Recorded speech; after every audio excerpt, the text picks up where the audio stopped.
You started? Mm-hmm. All right. Good evening, class. Today, my partner and I will be presenting to you the person-centered theory.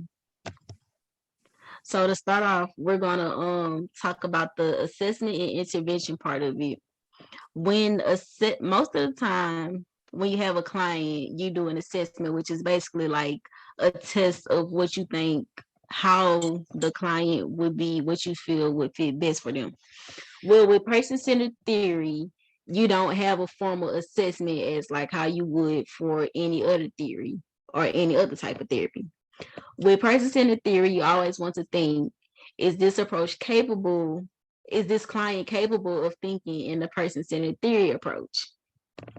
And with the intervention of the person-centered theory, the social worker should always let the client know that they are there to help them. They are not there to hurt them or judge them, but to be a listening ear. During the intervention, the social worker also should express empathy, genuineness, and unconditional positive regard. Person-centered theory does not have a technique like how other theories would. It does not have a technique. Both the client and the social worker work together to resolve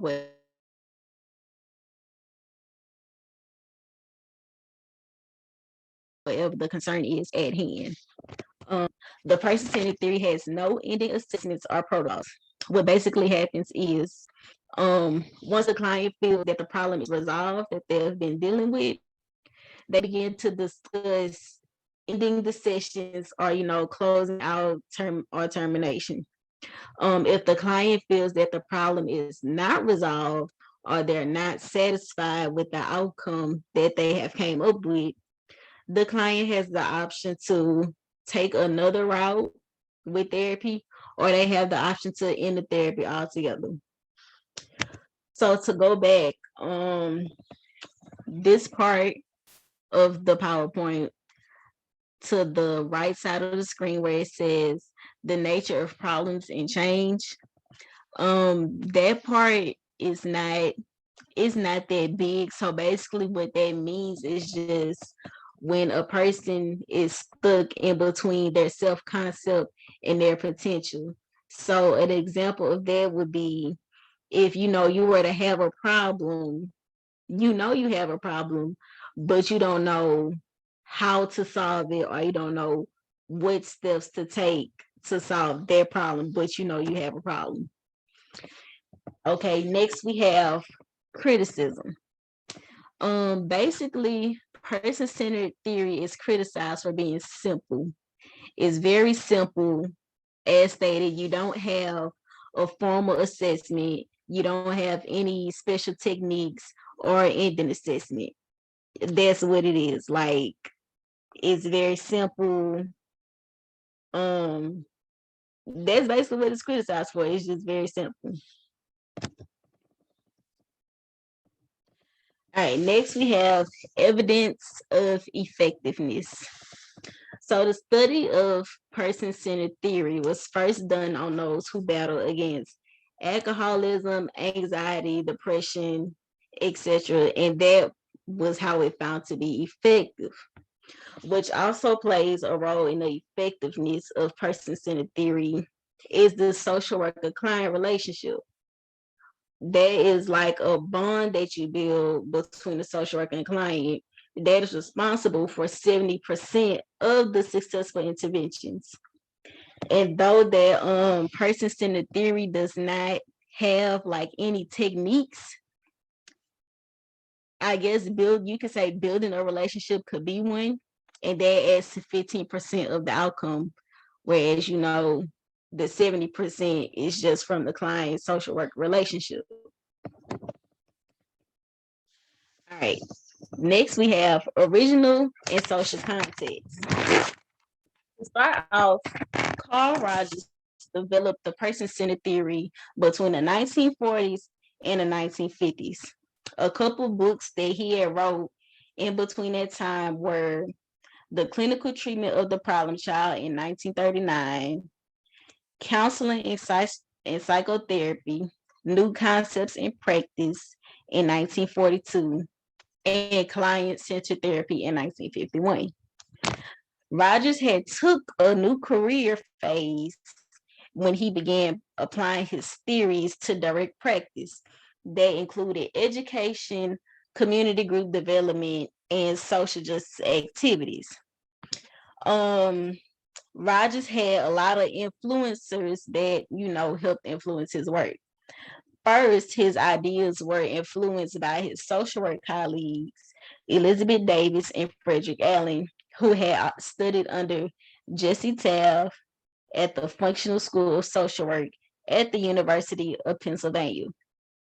Then Rogers was influenced by the ideas of the renegade psychoanalyst Otto Rank at the educational philosophy of John Dewey. The name of Rogers' theories, well, to start off, person-centered therapy was not always called what it is. It started off as being called the relationship theory in 1939. It then changed to non-directive therapy in 1942. In 1951, it was called the client-centered therapy. And in the 1970s, to what we call today, it's called person-centered therapy or person-centered theory. It was a few major concepts in person-centered theory. Person-centered theory was first derived from person-centered therapy. Rogers' development of the intervention preceded its theoretical justification in the human behavior. Person-centered theory also asserts that the conditional positive regards represents society's failure to promote conditions for optional human development.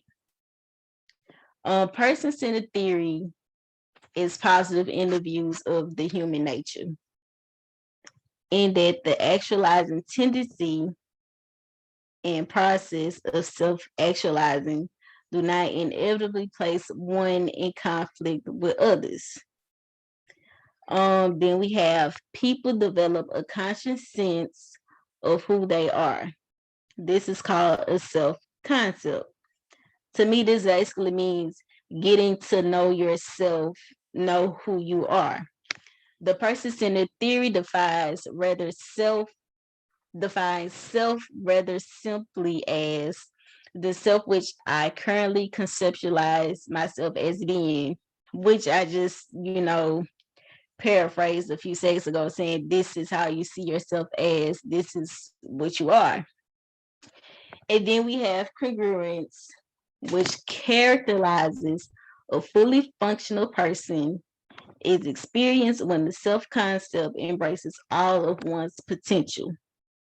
And lastly, we have the core tendency of all the people to actualize inherent potentials, which Rogers calls striving towards self-actualization. That is all that I have for our person-centered theory presentation for this evening. It's very one of the most simplest theories because it's not much to it. It's solely built on relationships between the client and the social worker. And that is all that I have for you guys this evening.